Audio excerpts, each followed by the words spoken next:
Al-Quran 6.666 ayat, 114 surat, 30 juz, 77.429 kata, dan 323.000 huruf.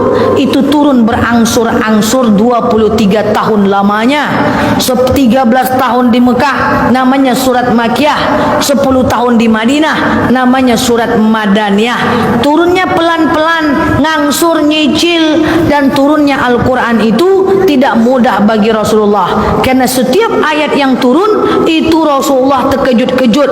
Kadang ayat itu turun, malaikat Jibril ngomong dari belakang langit.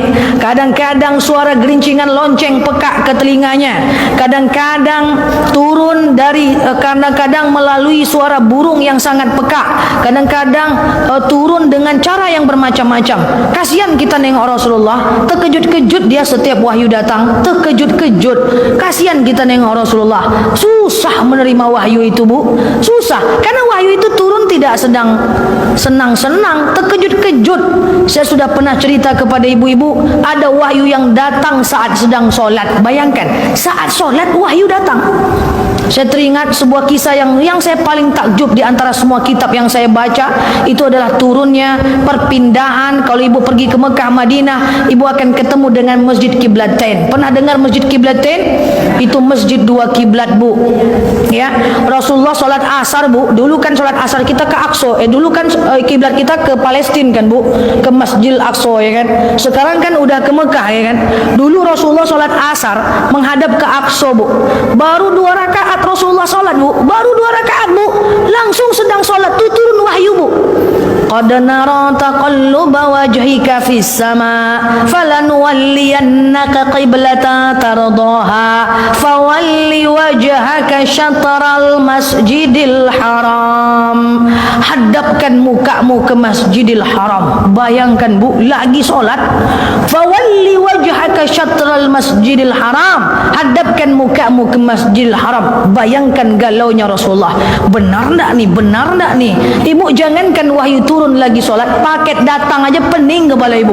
Allahu Akbar. Paket batal enggak ya? Batal enggak ya? Batal enggak ya? Ini bukan paket, Bu, wahyu, Bu. Kasihan Rasulullah, terganggu sholatnya. Akhirnya 2 rakaat terakhir Rasul menghadap ke Masjidil Haram. Jadi 1 kali rakaat, 1 kali sholat, 2 kiblat. Jadi makanya wajar kita hargailah Quran. Yang belum punya Quran, belilah. Yang tak pandai, belajarlah.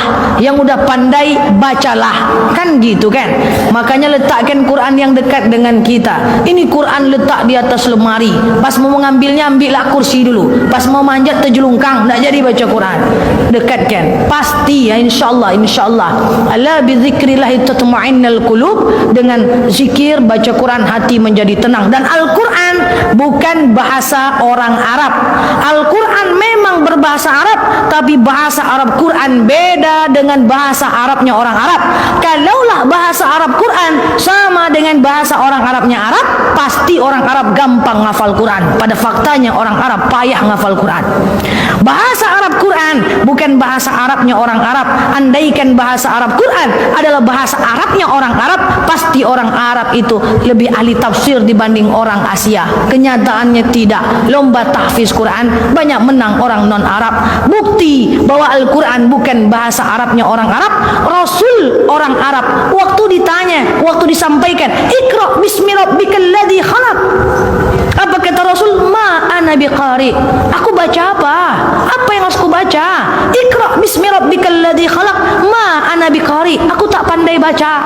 Bukan Rasul maksudnya tak pandai baca tulis, maksudnya adalah Rasul tak ngerti itu bahasa apa. Umar bin Khattab ketika masuk Islam, dia dengar adiknya membaca surat Toha ayat 1 sampai 14.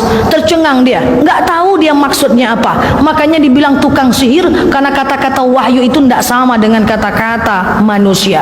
Makanya kami sebagai ustaz, sebagai ustazah tahu betul bahwa lebih mudah menghafal hadis dibanding dibanding menghafal Quran.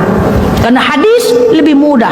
Karena bagaimanapun dia bahasa hadis, tapi bahasa Quran payah dihafal. Inna nahnu nazzalna dzikra wa inna lahu lahafizun. Tapi kata Allah, aku yang menciptakan Quran, aku yang menjaganya. Bukti Quran wahyu Allah. Maaf, bukti Quran wahyu Allah. Tak dapat arti, tak ngerti arti, gampang dihafal. Anak SD pandai ngafal Quran, betul? Anak SMP pandai ngafal Quran, betul? Baru aja kecil udah hafal 30 juz, betul? Nggak masuk akal, tak paham artinya, nggak ngerti bahasanya, bisa menghafal. Allah pernah berjanji, inna nahnu nazzalna dzikra wa inna lahu lahafizun.